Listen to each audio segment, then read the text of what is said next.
As administrações são variadas, todas são boas e todas são falhas. Anota aí no seu caderno, né?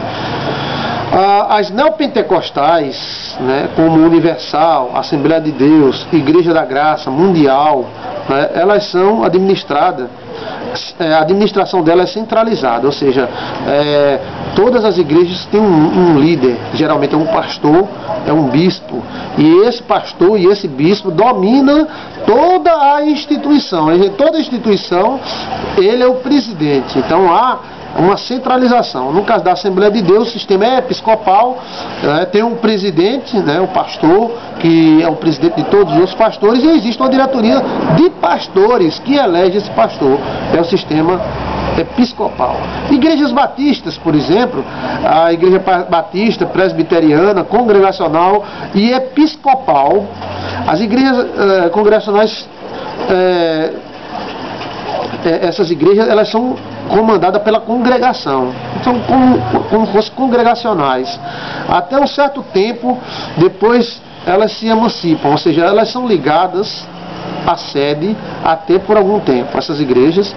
Pronto, a Igreja Batista, hoje ela é a congregação daquela outra, ela vai crescendo, quando ela tem 2 presbíteros, 3 diáconos, então ela já se emancipa e se torna livre e anda com seus próprios pés. E passa a fazer parte de uma convenção.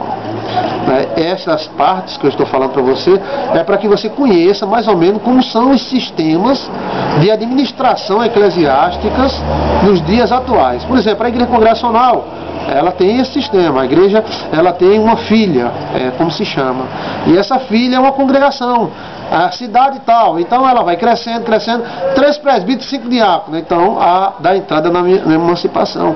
Pode se sustentar? Pode. Então ela paga o salário ao pastor e se emancipa e liga à aliança. E tem uma aliança que é uma convenção que comanda elas todas, mas mesmo assim o destino dela que comanda é ela.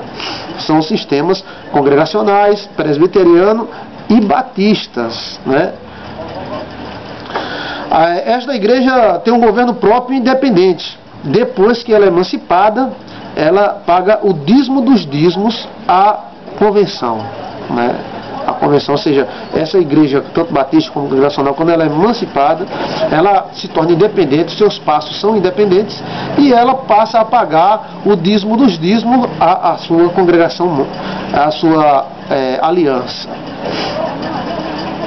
Essas administrações têm sua forma de governo diferente, mas existe um padrão. Então, existem vários tipos de governo de igrejas, mas existe um padrão, né? Algumas igrejas, a Assembleia, assalariam, algumas igrejas e assembleias, assalariam os obreiros, assinam sua carteira, né, e geram um fundo para a sua saída. Aí é uma administração muito boa. Ela assalaria o obreiro, paga seu INSS e gera um fundo. Quando aquele obreiro sai para outra igreja, ele recebe esse fundo e está com seu INSS em pago. Isso é uma coisa maravilhosa, porque se houver algum problema com o obreiro, ele vai estar assegurado, né? Outras não assinam carteira, nem dão salário, dizem que o pastor não necessita disto. Cada um é livre para fazer o que quer, mas existem muitas igrejas que acreditam dessa forma que eu falei, né? O obreiro faz o que quer, né? Pastor não precisa de dinheiro, mas de repente dá um derrame num, e a igreja não vai querer mais ir lá de boca torta, de perna torta, e bota logo um outro pastor, e então aquele pastor vai passar fome, né? Existem igrejas que são assim, não assalariam ninguém, né? E outras são radicais, ninguém recebe dinheiro, como a Igreja Cristã do Brasil, né? Ela tem esse sistema, ninguém recebe dinheiro da congregação, todo o dinheiro da congregação vai para a construção. Aí é um sistema dela, para você ficar conhecendo mais ou menos. Bem, a minha opinião acerca do assunto obreiro: é muito importante que a igreja reconheça o valor do obreiro e que o obreiro reconheça o valor da sua igreja.